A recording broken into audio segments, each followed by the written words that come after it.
noite a todos. Não faz muito tempo eu estive aqui, estou aqui de novo.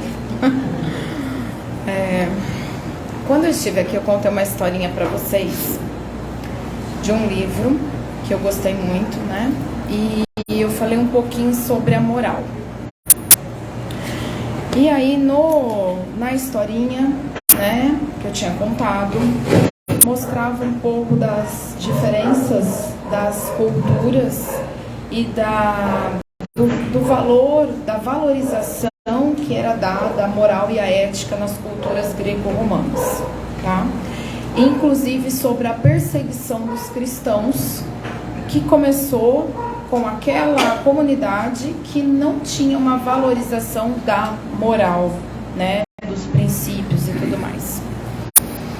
Bom, tem uma frase muito interessante que ela fala assim: graças à falta de padrões morais, a exposição ante informações verdadeiras já não fará mais diferença para a maioria. Uma pessoa que foi corrompida é incapaz de acender a verdade. Os fatos não significam nada para ela. Essa frase, ela é de Yuri Bezmenov. E ela está se referindo a um contexto histórico, né, mais relacionado ao que aconteceu em relação à Revolução Russa e outras tantas coisas mais. Mas eu vou trazer isso para o nosso dia. Eu vou juntar essa frase com a historinha que eu contei lá atrás e nós vamos falar um pouquinho de moral e por que é importante a gente trabalhar a moral. E aí eu vou ligando todos os fatos, tá? Que podem parecer aleatórios, mas não, tá tudo ligadinho. Tem uma piadinha correndo pela internet que tem um rapaz numa praia com uma prancheta pedindo a assinatura abaixo assinado para proteger os ovos do papagaio roxo de penas amarelas, qualquer coisa assim. E aí todo mundo assina. Em seguida ele fala: olha, você me desculpa eu tomar seu tempo, mas eu tenho mais um abaixo assinado para você aqui, se você puder contribuir. Assim, é para a gente proteger os ovos de seres humanos, é para nós protegermos os fetos, né? É para nós trabalharmos contra o aborto, contra o homicídio de crianças no ventre materno. E aí as pessoas param e falam: eu não sei se eu estou muito confortável em assinar isso não, eu não quero me meter com isso. Então o que acontece? Isso é só para mostrar os padrões morais das pessoas e como as pessoas vão sendo corrompidas e como as pessoas, conforme elas vão sendo corrompidas, elas não conseguem valorar o que elas deveriam estar se preocupando de verdade. A gente nem sabe se existe esse pássaro que é citado nessa piadinha. Mas o que a gente sabe é que os padrões morais da sociedade estão corrompidos, né? E quando isso acontece, as pessoas não conseguem ascender no sentido de evoluir e chegar à verdade. Lembrando que Jesus disse: eu sou o caminho, a verdade e a vida, né? Ninguém vai ao Pai senão por mim. Então veja, nós temos que nos trabalhar ou trabalharmos diariamente para nós ascendermos a essa verdade, para nós resgatarmos os valores morais que temos em nós, nas nossas famílias, nos nossos filhos, nos nossos netos, nos nossos irmãos, em todos nós que pudermos. E para mim é muito importante falar sobre isso. Eu faço parte de alguns grupos de defesa da vida, né? E aí a gente faz um trabalho muito grande de tentar explicar para as pessoas como nós devemos valorizar a vida humana. E nós estudamos muito como é que foi que nós chegamos nesse momento de não conseguirmos dar o devido valor a um bebê que está por nascer, né? Só que, se todos nós estivéssemos com a nossa moral, com o nosso padrão moral elevado, todas as leis poderiam liberar todo tipo de matança nenhum de nós iria ser chamado a estes atos de horror, né? Então veja, se nós tivéssemos trabalhado muito bem o nosso arrastamento às más tendências, se todos nós tivéssemos realizado a reforma íntima que prega o Espiritismo, que no capítulo 17, no item 4, fala sobre sede perfeitos, e fala assim: reconhece-se o verdadeiro espírita pelos esforços que faz para domar as suas más inclinações e pela sua transformação moral. Então, se todos nós já tivéssemos alcançado este pedacinho de evolução, a sociedade podia pregar o que fosse. As leis podiam ser as mais bárbaras possíveis, que nenhum de nós, nenhum de nossos filhos, nenhum de nossos irmãos se deixaria corromper, se deixaria ser permissivo, se deixaria errar o tempo inteiro. Os católicos chamam isso de pecar, né? Eu tenho vários amigos católicos e a gente faz vários debates filosóficos e eles chamam isso de pecar. Então nenhum de nós cairia em erros, em vícios morais, se nós já tivéssemos ascendido à verdade. Então tudo o que é de mal e de ruim poderia acontecer na nossa frente e poderíamos ter todos os obsessores do mundo ao nosso redor dizendo: faça, vai lá, revida, você vai deixar isso barato? Você tem certeza que você vai deixar isso barato? Olha o que ela te falou, você não vai responder nada, você tem certeza disso? Você é um frouxo de não responder nada. Você está sendo humilhado. Por que você não respondeu? Por que você não revidou?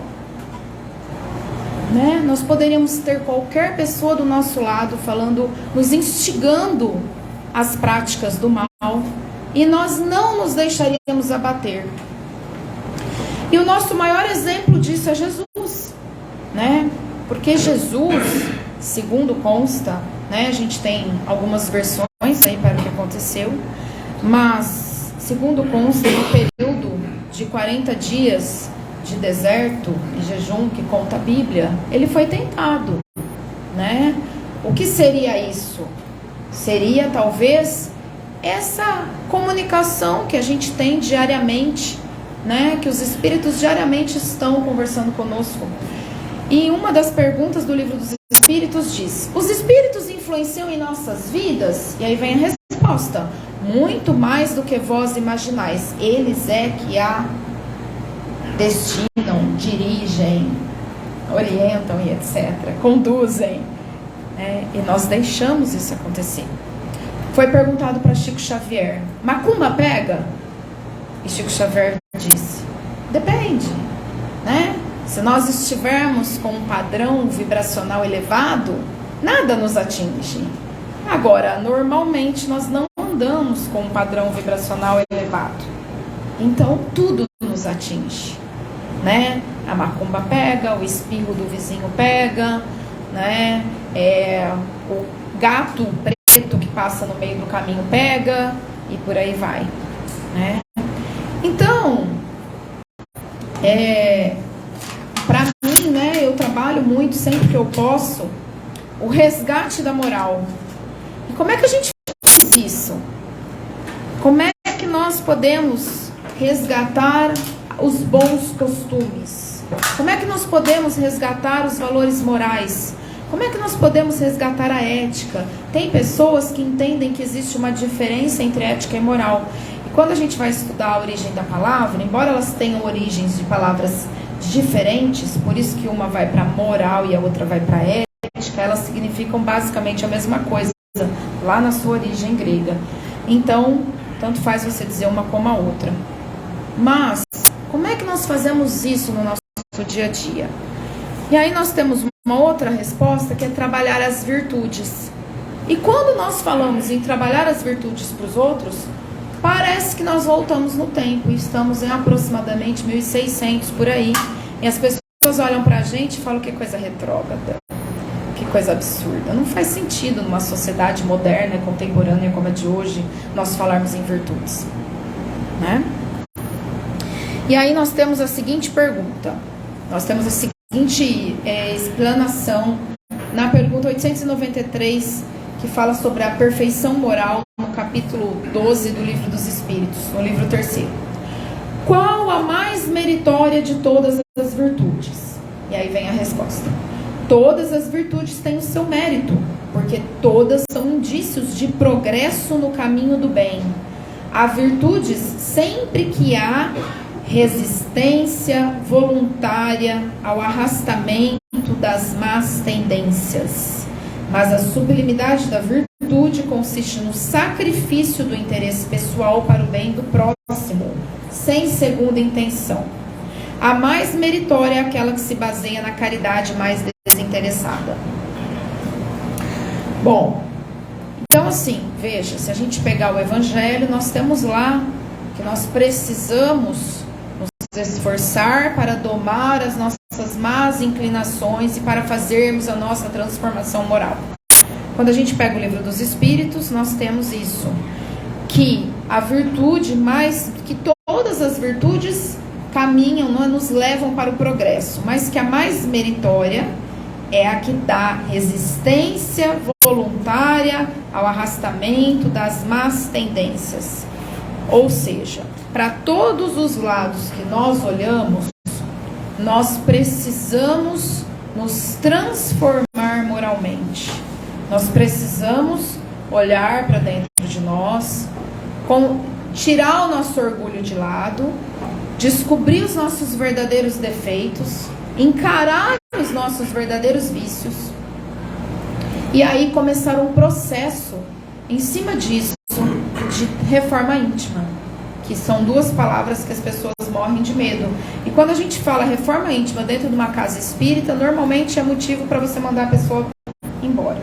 A gente tinha um grupo de estudo antigamente, onde eu participava muitos anos atrás, que se chamava Reforma Íntima.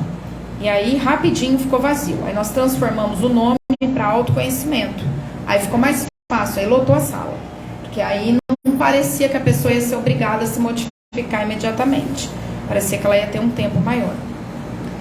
E nós temos um outro trecho do Evangelho que fala sobre os trabalhadores da última hora. E quando nós estudamos aquele trecho do Evangelho, nós vemos que nós, espíritas, somos os trabalhadores da última hora, né? Que primeiro esse Evangelho, essa boa nova, foi indicada, foi inusitada para os judeus, né? Para o povo hebreu, que ela vagou pelo mundo, né? Depois foi para Roma, né? E aí nós tivemos a formação da Igreja Católica, tivemos a formação da Igreja Protestante e por aí se foi. Então veja, qual que é a última doutrina, né? O último caminho que surgiu, até onde a gente tem conhecimento, foi o Espiritismo, a codificação de Allan Kardec, por volta de 1850. Então nós somos uma doutrina relativamente nova na história da Terra. Por isso que nós somos chamados de trabalhadores da última hora. E por quê? Porque está nos sendo dado oportunidades, por mais que eu deteste o gerundismo, dia após dia, de nós resgatarmos, de nós fazermos a diferença nesse momento, nessa última hora também de mundo de provas e expiações, né? Nesse momento de transformação, não só nossa, mas do planeta. Está nos sendo dada a oportunidade de fazermos parte do mundo de regeneração. Mas para isso nós precisamos arregaçar as mangas e colocar em prática o quê? A sublimidade da virtude consiste no sacrifício do interesse pessoal para o bem do próximo, sem segunda intenção. Então, nós precisamos nos voltar para fazer o bem ao próximo, sem ficarmos esperando como é que vai aparecer a nossa conta bancária depois disso. Se nós vamos ganhar alguma vantagem, se nós vamos ganhar um negócio por conta disso, se alguém vai nos reconhecer por alguma coisa.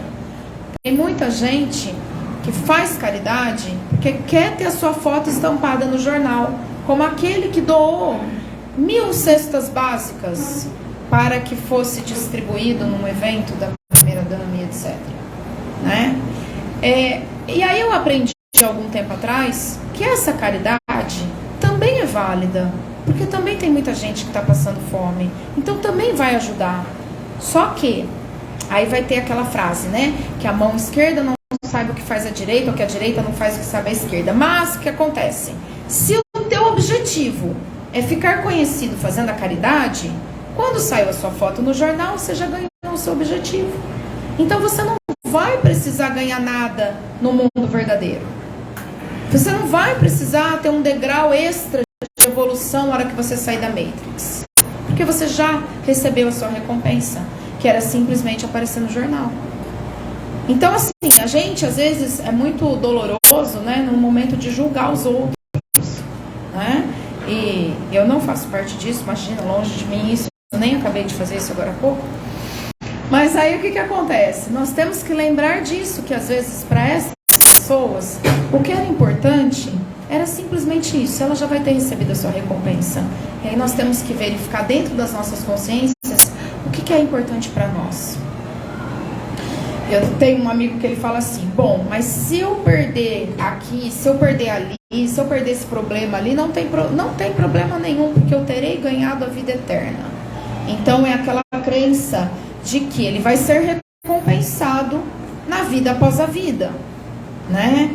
E que isso vai fazer a diferença onde? Na evolução moral dele. Tem alguns espíritas que acreditam que nós estamos num momento de divisão entre quem fica num planeta de regeneração e quem vai para o chupão, né? Então veja, se eu me melhorar, pode ser que eu participe desse mundo de regeneração.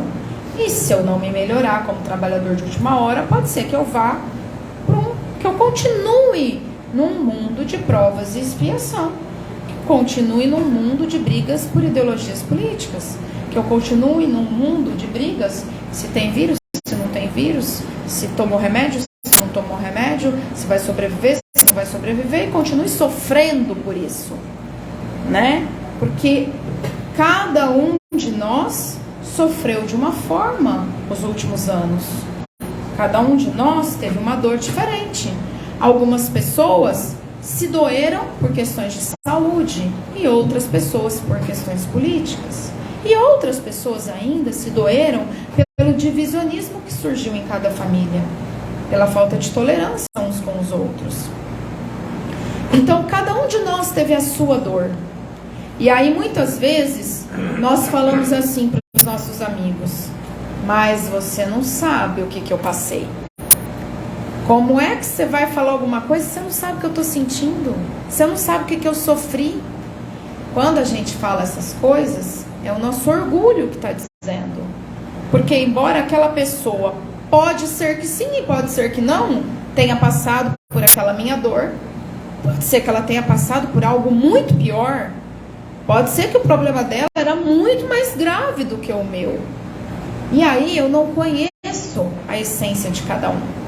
E quando eu me coloco nesse padrão de me achar que eu estou por cima da carne seca e que eu estou podendo dizer para os outros, olha, fica quietinho aí, meu filho, é sinal que tem alguma coisa muito errada comigo e que eu preciso trabalhar isso dentro de mim, né? Eu preciso Tem um outro amigo que fala uma palavra fantástica. Era para ser um adjetivo, mas a gente virou verbo. Ele fala, eu preciso me humildar, né? Para a gente lembrar que nós precisamos trabalhar a virtude da humildade. E aí, voltemos então. Qual é o objetivo maior nosso aqui nesta vida? O objetivo maior nosso é esforçarmos-nos para domar as nossas más inclinações, fazermos a nossa transformação moral. É resistir voluntariamente ao arrastamento das más tendências. E isso é difícil. Se nós focarmos nesse pedacinho aqui, a gente tem serviço para uns 1000 anos no mínimo, né? Porque a todo instante nós somos arrastados pelas nossas más tendências. Nós temos vontade de xingar alguém no trânsito, nós temos vontade de revidar uma ofensa, nós temos vontade de gritar com alguém às vezes, Nós temos vontade de brigar por conta de um time de futebol. Nós temos tantas vontades que nos cutucam. Nós temos vontade de olhar para uma pessoa bonita que passa na rua e que às vezes a gente vai estar incutindo naquele não cobiçar a mulher do próximo, né? Então são tantas as coisas que a gente faz todos os dias. A gente tem vontade de fazer uma fofoquinha, né? Você não sabe da maior. Sabe o que aconteceu com a Maria? Engravidou. Ela nem estava casada com José ainda. Você acredita? Né? Então a gente tem assim uma série de coisas no nosso dia a dia e que nós temos que trabalhar o nosso arrastamento às más tendências. Se nós conseguirmos controlar, Jesus disse uma outra coisa muito importante. O problema não é o que a gente coloca na boca, lembra das mãos não lavadas, mas é o que sai da boca. Se nós conseguirmos controlar a nossa língua, que é feroz e ferina, certo? Nós já estaremos fazendo uma grande evolução. Se nós conseguirmos trabalhar a humildade, veja, ninguém é obrigado a concordar conosco. E cada um tem o direito de ter a sua própria opinião. Né? A gente tem que se colocar, ninguém aqui é dono da verdade. Todos nós somos falíveis, todos nós erramos, né? Mas, se a gente se colocar nesse patamar de aprendizes do Evangelho, porque nós somos aprendizes nessa existência, nós estamos numa escola, né? E se nós nos colocarmos nesse papel de aprendizes, entendermos que estamos aqui para aprender e que às vezes pode ser que o outro tenha algo para nos ensinar. Muito provavelmente ele tem algo para nos ensinar também. E eu não estou falando aqui em desrespeitarmos as autoridades, não é isso que eu estou dizendo, né? Porque normalmente nós temos autoridades que nós devemos um respeito e que estão para nos ensinar, a exemplo do papel dos pais para o filho, dos avós para os netos, dos professores para os alunos, e por aí vai na sociedade, né? Então nós temos que aprender este respeito à autoridade, mas nós não estamos desrespeitando isso. Todo mundo tem a sua história e o seu aprendizado que pode ser compartilhado com os outros, porque nenhum de nós nasceu agora, né? Fomos criados simples e ignorantes e viemos evoluindo através dos tempos. Vai saber quantos de nós aqui não cometemos todos esses erros anteriormente, por exemplo, em capela, né? A gente não sabe. Bom, de uma forma geral, o que eu quero que a gente fixe muito bem? Que nós estamos aqui para resgatarmos a moral. Aquele conjunto de valores, aquele conjunto de princípios cristãos. E como é que nós vamos fazer isso? Seguindo os ensinamentos do Mestre Jesus, que disse: eu sou o caminho, a verdade e a vida. Então, tudo que passar pela nossa existência, e às vezes a gente está cego para enxergar as coisas, nós temos que passar por esse crivo, né? Por essa peneira aí. Vamos analisar como é que será que Jesus iria se comportar diante destas situações, né? Então ele deixou um modelo para a gente seguir. Basta que a gente foque ali nos evangelhos e repita aquilo. Por isso da importância do evangelho no lar. Eu espero que tenha tido algum tipo de serventia, que a paz no divino amigo Jesus esteja com todos nós, que possamos sair daqui fortalecidos na prática do bem, e que assim seja. E que cada um encontre aqui aquilo que veio buscar. Que assim seja.